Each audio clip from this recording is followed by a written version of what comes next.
We are going to go ahead and get started so we don't hold anything up. And I think we'll probably have a few more people joining as we get going. But good afternoon, everyone. No, it's not morning. Good afternoon, everyone. I'm Mary McAndrew, Director of Engagement at PAIS.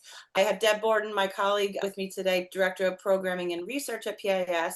And we are thrilled to have Orah with us today. Orah is a valued PA sponsor and a leading school safety platform.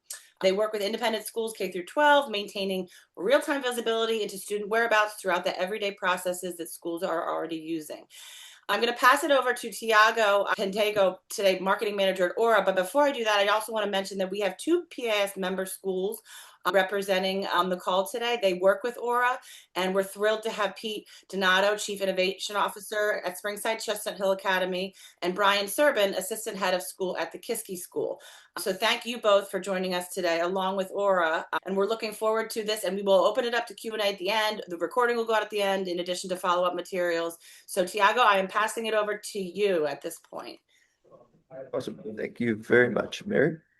We are excited to be here, and again, I want to thank Pete and Brian for taking the time to join us on this panel discussion.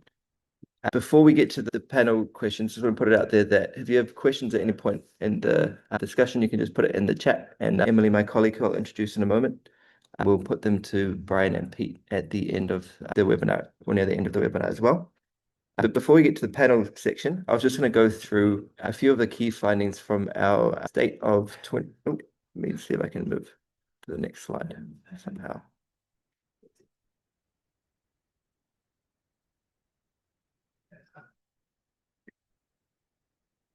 This happened. You know what? That's okay. For some reason, I'm not able to move to the next slide, but I'll just give you a brief overview. We've had this State of Independent School Safety report put out earlier this year. It's a 50-page report where we surveyed 85 different independent schools. I will put some key findings in the chat as we go along, and as well as the link to download the full report if you'd like to grab a copy of that. But I'm happy to move on to the panel discussion. If I can get the tech working, maybe I can do a bit at the end instead. So I'm going to pass it over to Emily to introduce herself, and then maybe introduce Pete and Brian as well, and then go into the discussion. Great, thanks, Jago. Hello, everyone. My name is Emily, and I'm seeing some familiar names in the list over on the side here. And so hello, if we already know each other, if we've already worked together, I am a customer success manager with Orah. So I work closely with schools to reach their goals that they've signed up to use Orah for. And Pete and Brian come from fairly different backgrounds when it comes to the story of getting started with Orah. And so my hope as we get started, Pete and Brian, is if you could share just a little bit about that. What was your reasoning for going with Orah and very briefly, and where do you see, how has that evolved since you originally got started? Maybe Pete, if you want to go first.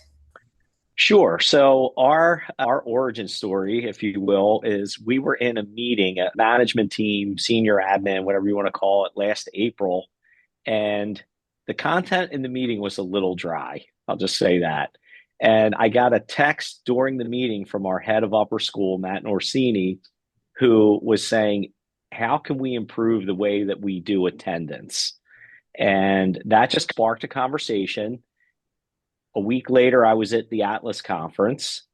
I met Paul for the first time around then, and it was very short order after that we partnered up. So for SCH, we are a school from 18 months through 18 years. We're spread out on 62 acres, and we have 15 different buildings, and we have public streets that run all through our campus. We also allow certain kids in upper school to leave campus at different times. And we found that taking attendance had become very difficult, and the reconciliation process incredibly onerous at the end of the day. Essentially, that was our 4 upper school deans. That was what they were doing for an hour and a half every day, trying to reach out to parents, figure out where people were. And we also had teachers who didn't always take attendance in blackball. That was another kind of piece of this that was very challenging. So that led us down the path of talking with Paul, which then became Zohab and then Emily. And I can't say enough about the Orah team. They've been really a treat to work with. And I mean that not just nice people, but also very responsive, very technical. And yeah, we were off and running. I think we were a little nervous at first about getting off the ground because we couldn't really train on the data until the school year started. And as you could imagine, faculty who were getting a new way of taking attendance in our opening meetings were a little bit anxious of how is this going to work, but it got off the ground and worked really well. It sounds like it was just meant to be. All lined up perfectly in terms of those initial conversations and connecting with Paul just when it was top of mind for you. We are very happy to have you on board and thoroughly enjoy working with the team at SCH as well. And then, Brian, I know your story is a little bit different because you started off on the boarding side of things. I'd love to hear a little bit more about that. Yeah, no problem. So obviously at Kiski, we're a little bit different. We're a boarding school, grades 9 through post-grad. So we have our kids here 24/7. So we need to account for them 24/7, which is quite the task. And we actually started just by using Orah for our dorm checks in the evenings. And just this past year, we switched to using the attendance for class as well. Now we use it for class, for athletics, for meal check-ins, and for dorm check-ins, which has been fantastic. I was a little hesitant because we were using Blackbaud for class attendance before switching over to Orah for class. But since we've done that, it's been fantastic. It's been seamless. I worked closely with Alexis. She set us up really well to do that this year. And anytime we had questions about things that were going on, she was right on it and able to help us. I think the thing that really stuck out for me this year when we started using class attendance was just the ease of use for faculty. Before, when we were using Blackbaud, they had to sign in, they had to find their class, they had to do the roll manually.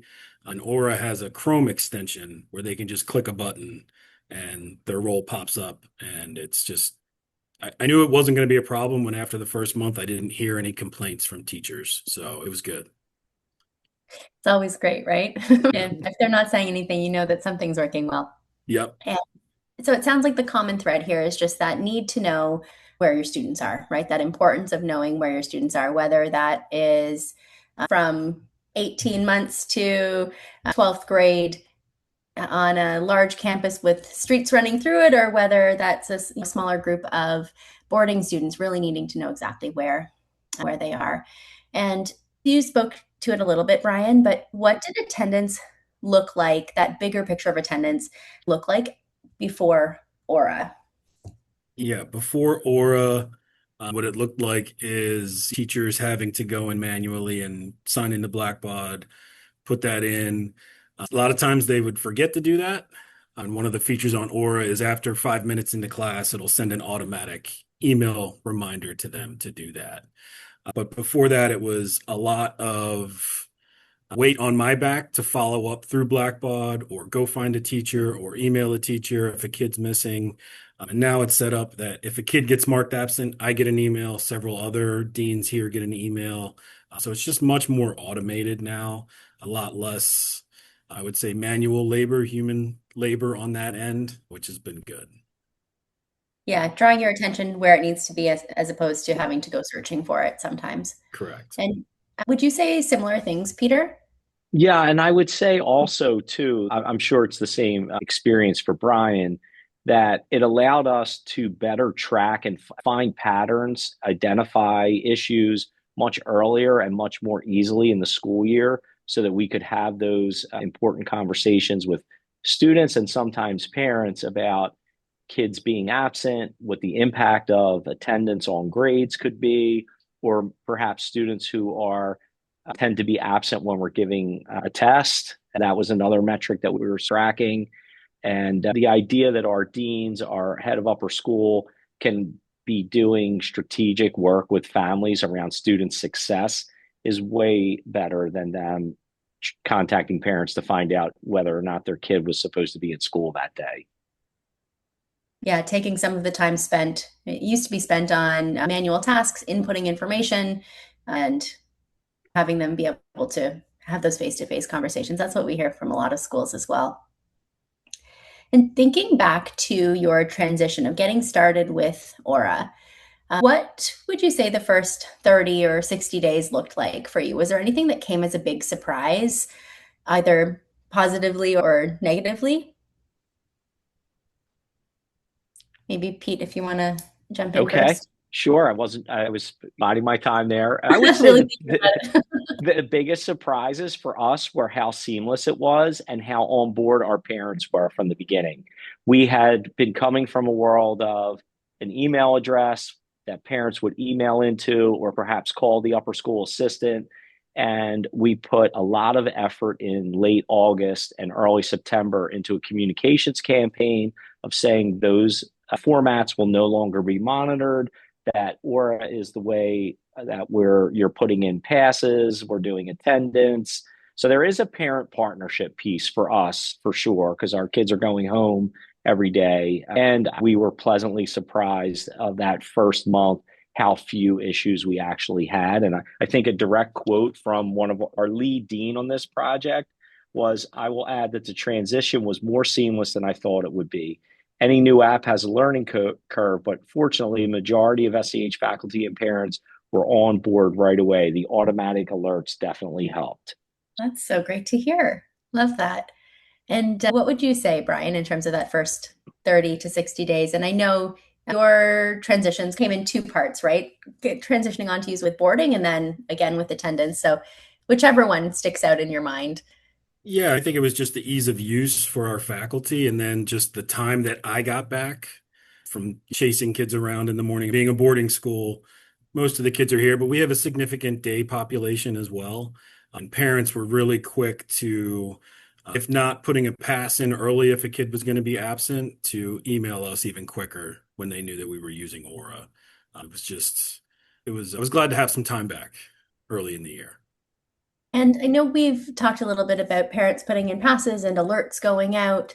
And I see some familiar names on the call today, but also some that I don't think are Aura users yet. And if you could share just a little bit more about what type of information you're gathering from parents through those passes. What are they able to tell you about in terms of their student absences? But then also, what type of information are you pushing out to parents about those absences? Maybe Brian? Yeah, they're able to let us know if it's a doctor's appointment they have or if it's a lot. Now with the rise in club athletics, some of our students are out for things on Fridays, whether they're playing with their club team or things like that. So they're just able to communicate a lot more clearly in the pass. They can put an excuse in there. If we need to follow up for a doctor's note or something like that, we can put that and communicate all that right through Orah, which has been nice. And what type of things are you alerting out on in terms of attendance? In terms of attendance, we're just alerting out once in a while about if there are things that come up, right? Once in a while, students, whether they're out sick or a late doctor's appointment or something like that, we're able to put something out to parents through announcements monthly, just reminding them how to get that information to us, just so we don't need to follow up after the fact, which has been good. Yeah. And Pete, are there any specific trigger points that you're using to set up your alerts that go to, say, parents or staff, things that you would previously have to go searching for to identify? Definitely. And this kind of gets to a recommendation that I would make for any school who's thinking about Orah is to build a robust team to support it. I know for us, it was not just the head of upper school and the deans, it was also a couple of people from tech, it was a registrar. And the registrar was really helpful in saying, these are the triggers we've built in Blackbaud that we have to now build in Orah. And we were anticipating that to be more difficult than it was, honestly. And I know Zohat was incredibly helpful in doing that. So if we set a threshold of 3 latenesses in a quarter equals a warning or a detention or something like that, that's all happening in an automated way versus us counting that stuff in a spreadsheet and then saying, oh, wait, no, that was Q1, not Q2. That absence doesn't count. So we have to start over. Now that's all happening more easily. And while I would say definitely a boarding school and an upper school is more complicated, I know that my division heads in lower school and middle school are now in the pipeline to move their faculty to doing attendance on Orah in the future because of the ease of use, not just for faculty, but also with the communication and ease of use for parents. Yeah, we're finding schools that make good use of those alerts have said the same thing, is that going from those spreadsheets to just having these things be put in front of you automatically has saved a ton of time and people power to manage.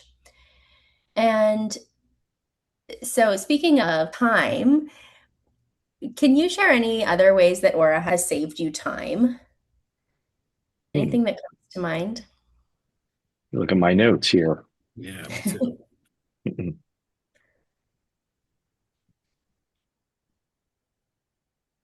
In some ways, I would draw an analogy to the AI conversation where there's one camp who feels that AI is going to do and replace people, and there's another camp that says if AI can do more of the mundane things, we could do higher level work. And I think that's the way we've experienced Orah this year. It's allowed us to have more white glove interactions with parents, more thoughtful, strategic conversations about the success of students in their academic journey. Things that are just, they're hard to do when you're busy and there's a pile of things on your desk. And to Brian's point, you spend a significant amount of time every day trying to reconcile where actually the kids were. And if they're able to leave campus and tap a tile with their phone, great. That means we don't have to have a fire drill and say, where is Emily? Emily's not here. We can just see in Orah that, hey, she checked out at this point, so we know she's off campus. And for schools like ours who are doing away with kids having mobile phones next year, there is an iPad option for this where kids can sign in and out the old-fashioned way with their fingers on an iPad, no phone needed. You mentioned two things there that I want to dig into a little bit. So you said tapping a phone, and curious to hear, Brian, how students on your campus are able to, what kind of inputs do you use to tell you the coming and going of students? Yeah. All of our buildings have an Orah tile in them, but we are a cell phone free campus during the academic day. This was our second year being a cell phone free campus, but that's just from 8 a.m. to 3 p.m. during the day, and then after that, they get their cell phones back. Outside of that, they use their phones to check in on tiles, whether it's coming on or leaving campus, or if they're going to different buildings. But during the day, it's all teacher input as far as attendance goes. Yeah. And just to paint a picture, as students are tapping in and out, as attendance is being taken in Orah, these all act as inputs to update our last known location for a student. And so, Pete, I know that you have set up you've been working with NFC tiles a little bit as well, so that's the tapping. Anything else that you're exploring? We are. So at this point, we've created a 3-year plan for Orah. The year one was upper school attendance, and we've started the emergency pilot in the last quarter of this year. In year two, we're going to bring middle school in for attendance and do the emergency for middle and upper school. And year three, perhaps sooner, we will move the lower school to attendance, emergency, and dismissal, because we're using Pick My Kid as the dismissal app now. And our idea is if Orah could do attendance, emergency, dismissal, and visitor management, we could effectively replace 4 different things with one. And that's very appealing, not just for us internally, but trying to lead with what is the parent experience? What are we asking of parents? I think there's a lot of conversation around portal fatigue, app fatigue, login fatigue, and where we're asking parents to put money on a lunch account in one space and log in to see grades in another, pay their bill in a different portal. So our goal for the next 24 months is to consolidate that experience and identity management as much as possible so that they're logging in ultimately someday with one user account. And so much of what you just said in terms of those dismissals, attendance, emergency management, it does come down to that awareness, right? A location awareness. Where is a student relative to where they are supposed to be? So excited to go on that journey with you and bringing those systems together into Orah. And How does that resonate with you, Brian, in terms of the using one system? Yeah, it definitely resonates with us. We're still using Blackbaud and Orah, and I think there is certainly fatigue as a parent myself with kids in private school. There's three or four different platforms I'm using, so I definitely understand trying to streamline that. And Orah has been fantastic for Kiski and able to do that with attendance at a boarding school. And I think next year we're looking to potentially bring discipline under that umbrella as well, because we've been using Blackbaud. And I think that would definitely make my life easier and all of our deans' lives easier. So that's something that we're looking forward to next year as well. Okay, so adding those pastoral or behavior note pieces. Yep. Yeah, it's something that we're seeing across a lot of schools, especially those that are Blackbaud schools where there's just certain limitations within Blackbaud, as we have heard. And so just looking at I know we provided you with some questions here. I want to make sure that I'm not going too far off script here. Emily, could I just jump in? I wanted to point something out that was a big, when we partnered with Orah, that was a big thing for us, is your focus and expertise in independent schools. I think understanding the uniqueness of each school, and I don't know if you can speak to that a little bit, or Brian and Pete, but for our PAIS schools, I think that's a huge plus for them to know that someone understands the independent school environment. And I know that's where your expertise and focus is. Yeah, we work exclusively with independent schools, independent and private schools, with kind of an origin story in boarding schools. It has always been our focus. One of the things that this allows us to do, I think, is just to develop these really close relationships with the schools that we work with and to be fairly nimble in terms of meeting their needs.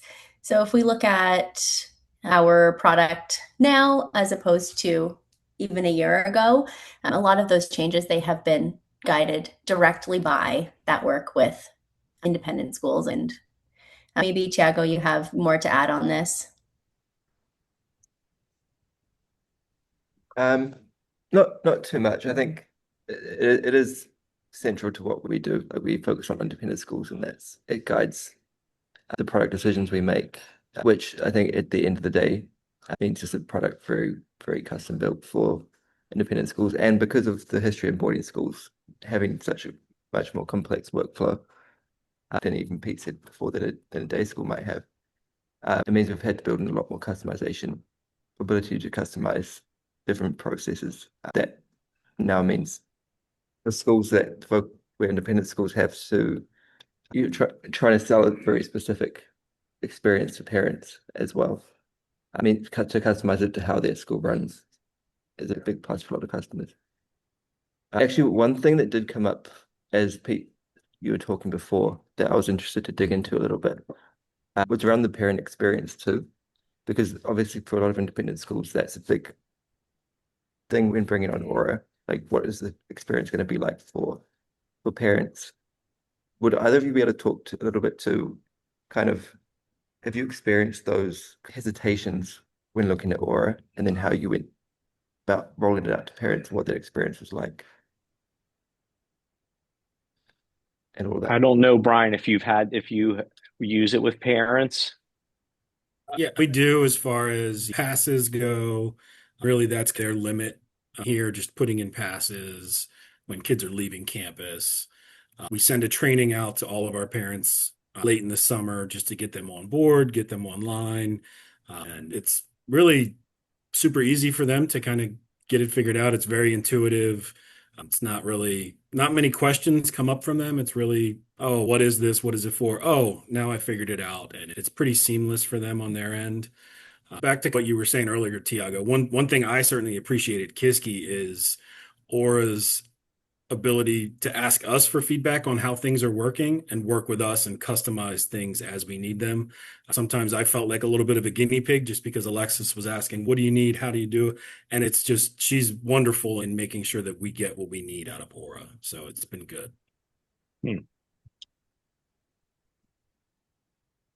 I think one of the nice features of the parent launch was you can see right in the dashboard when you send your invites, like who's accepted, who hasn't. And you can just have a regular cadence of reminding people to join. And I would share that list from time to time with the upper school so that when they were having conversations in like an advisory capacity with the parent, they could say, hey, did you get your Orah set up yet? I can help you do that. The majority of our families have at least one person using the app now, but there is a way that you can log in with the email address that's registered without having the app. And I think that made it easy for the parents who are like, I'm not downloading that app, I'm not getting another app, or just maybe never did it. They still have a way to do it, even if they don't have the app. So I think that was helpful because our parents want a great experience. They're used to opening up the Amazon app, ordering something, and it's on their step within 24 to 48 hours. So we're trying to provide that same level of ease of use and happiness when they're interacting with our systems. And sometimes we hit the mark and sometimes we don't, but that's like the direction we're going in. And thinking of other schools who might be considering Orah, what would you tell a registrar, for instance, who is in a similar school in making that consideration?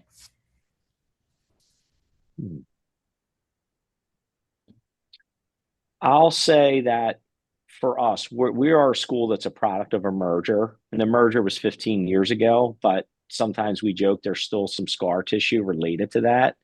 And one of our challenges has been that we will be 1,300 kids next year. At the time of the merger, we were around 1,000 kids.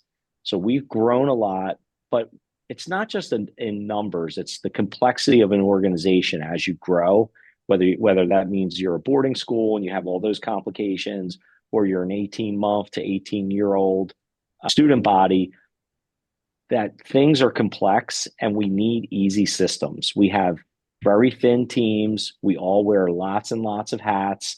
We can't really be either super expert in lots of different things or managing a multitude of operations that with tools that are not easy to use and don't enable us to do our jobs. We are very committed to Blackbaud. We have a strong partnership with them. But we also find that leveraging add-ons to their system makes everyone's life easier. And Orah is dedicated to doing just this one thing. Blackbaud is committed, like Veracross, to so many different things. It's hard for them, like it's hard for me in my job to be AI, disaster recovery, cybersecurity, one-to-one laptop program, educational technologist, all those different things. We have to have good partners. And I think the pivot point for us as a school when we're considering things is, does this make our job easier and allow us to spend more time on what our mission is, and that's students, and Orah does that for us. Yeah, I would just echo that and say it's just streamlined so much for us. I was initially hesitant to move from Blackbaud attendance to Orah attendance, and that went away within the first week of school. And now I think back, and I oftentimes we just re-upped with Orah for the next 3 years. And I think, what would we do without Orah? And I don't want to think about that. It's pretty scary to think about that, just to account for 200 kids in a boarding community without that now. And I think I think about that, I'm like, that's a strong testament to how well Orah is working for us. That's so great to hear that we'll have you for at least another 3 years. And are there any questions that you feel people should be asking internally before they make that decision to move forward with Orah?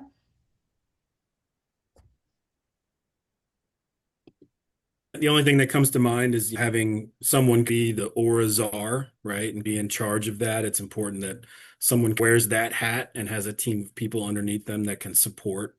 Having that in place, I think, is important. Yeah, I echo that. Building a team, I think, is really important to the success, where you have someone as the point person, but also multiple people have ownership from different constituencies at the school, was really helpful. So it wasn't like a tech initiative or the head of upper school initiative or something like that. It was a school initiative that involved registrar, upper school, tech, nurses, various people. And from the Orah side, I can absolutely echo that as well. We always love working with schools where we have a number of connections, a number of people that we're working with on working towards different goals. It certainly gives us confidence that what we're doing is helping, and as opposed to having that just one main point of contact with the school. I would say too, for other schools, if you're considering this, I know that when I get new ideas in June, I tend to start to sweat a little bit because our next 3 months are so planned for significant projects that Aura is one. If you were interested and had a couple calls with them in June, you could easily implement this for next year. It is not a big lift from your team. It's probably a couple of 30 to 45-minute calls now and maybe one or two in August, and you'd be up and running. And that's just the truth because we don't want anyone's lives to be more painful. We understand how busy the summer and start of the school year can be. This is one thing you could do if you had an idea late in the game for 26, 27, or is definitely launchable in that time frame without raising anxiety. Anything to add from Kiski's experience, Brian? Just that I think it's been nice. Obviously, I've been here 4 years, and each year I'm diving deeper into the Aura experience and being able to add on attendance. This year was one step. We use it for emergency notification as well. I think there's a lot of different things it can do, and it provides a lot of support for a boarding community in a lot of different ways. But like I said before, I couldn't imagine living without it at this point. So yeah, that's probably it. I know we are getting to the end of our time together, and this has been really valuable. And thank you so much, Pete and Brian, for sharing your experiences and being so complimentary. We very much enjoy working with you both and your communities as well. And I'm wondering if there's any questions from the attendees today.